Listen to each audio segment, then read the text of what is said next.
Hello po sa lahat po ng mga fans at sa lahat ng mga supporters ni Mr. Dustin Yu and Miss Bianca De Vera or Das Bia, dahil talaga namang pinag-uusapan online ang samahan ni Dustin at saka po ni Miss Bianca De Vera, no? Talagang gumagawa po sila ng history ngayon dahil pinag-uusapan po ang kanilang matinding samahan. So, pero bago yan, of course, syempre po pinag-uusapan din ang ilan sa mga naging wish nitong si Mr.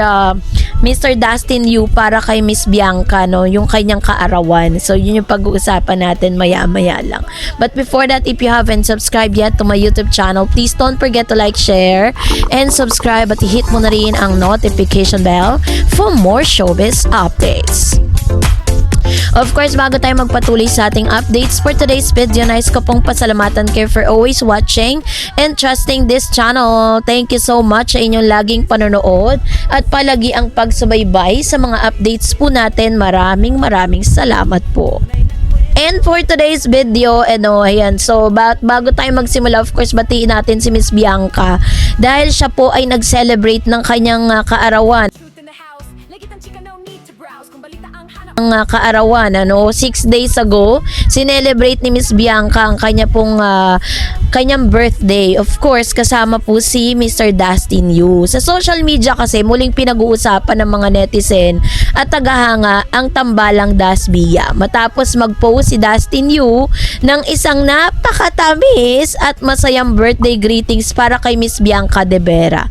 Sa caption ng kanyang Instagram post, binigyan diin niya ng karapat-dapat si Bianca sa lahat ng kaligayahan ngayon at palagi. Wow! Na talaga namang umani ng napakaraming heart reacts at kinilig ang lahat ng mga fans ni Dustin at ni Miss Bianca De Vera. Sa mga larawan at video na kasama sa post, makikita ang magaan at masayang mga sandali nila mula sa pagkakahulog ng biro tungkol sa mabagal na lakad ni Bianca sa mga candid na okasyon na nagpapakita ng kanilang closeness. Ang post ay mabilis na nag-viral at umani ng iba't ibang reaksyon mula sa mga tagahanga, mula sa tuwa at suporta hanggang sa mga kritikal na komento ukol sa kanilang relasyon. So, narito ang detalye ng kanyang post, no? Sabi ni Dustin, ang mensahe ni Dustin ay ganito. Sa kanyang Instagram caption, sinabi niya, ni Dustin ang mga sumusunod. Una, you deserve all the happiness today and always, Kaka. Happiest birthday to you. You're forever duo dudu. O, diba? Ganda ng tawagan nila. Kaka and Dudu. Ang simpleng mensaheng ito ay puno ng emosyon, ay nagpapahiwatig ng pagmamahal at pagpapahalaga at malalim na pagnanais ng kaligayahan para kay Bianca. Hindi ito pangkaraniwang pagbate para sa marami. Ito ay tanda ng isang mas seryoso kaysa sa isang simpleng love team, which is very true, 'di ba? Parang doon sa mga pagbati nitong si Mr. Dustin Yu, pinapakita niya dito how really special Miss Bianca De Vera is, para po mag-wish ka na deserve ni Miss Bianca De Vera ng kaligayahan, 'di ba? Kulang na lang sabihin niya, deserve ni Bianca ng kaligayahan kasama siya. Mga larawan at video sa Instagram post. Kasama sa Instagram post ang mga larawan nilang magkasama sa mga candid moments. Isang light-hearted video kung saan tinutukso ni Dustin si Bianca dahil sa mabagal nitong paglalakad. Isang video na nagpapakita kay Bianca habang natutulog. Isang nakakatawang clip kung saan nailak si Bianca sa labas ng kotse. Ang mga ganitong uri ng content ay nagpapakita ng mas malalim na connection kaysa sa typical na co-stars lang. Parang ang mga totoong magkakaibigan o higit pa rito. Kasi makikita natin dito na talagang komportable na sila sa isa't isa. At the same time, maganda na yung samahan nilang dalawa. Maganda na yung pinagsamahan nilang dalawa. Kaya naman tuwan-tuwa din ang mga fan na hindi na maitatanggi talaga na maganda na yung, kumbaga, established na yung kanilang relationship.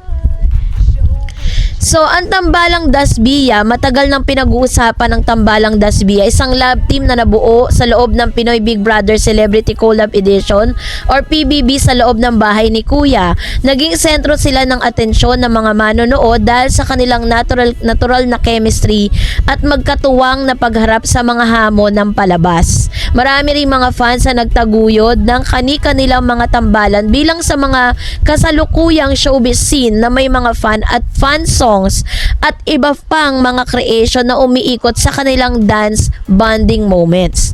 Mga proyektong kasama sila pareho, si Dustin at Bianca ay pareho nagtatrabaho sa serye at pelikulang may romantikong dramatic themes tulad ng Love You So Bad, kung saan kapwa sila kabilang. Ito ay nagdagdag ng mas malalim na pundasyon sa kanilang professional chemistry bilang mga artista.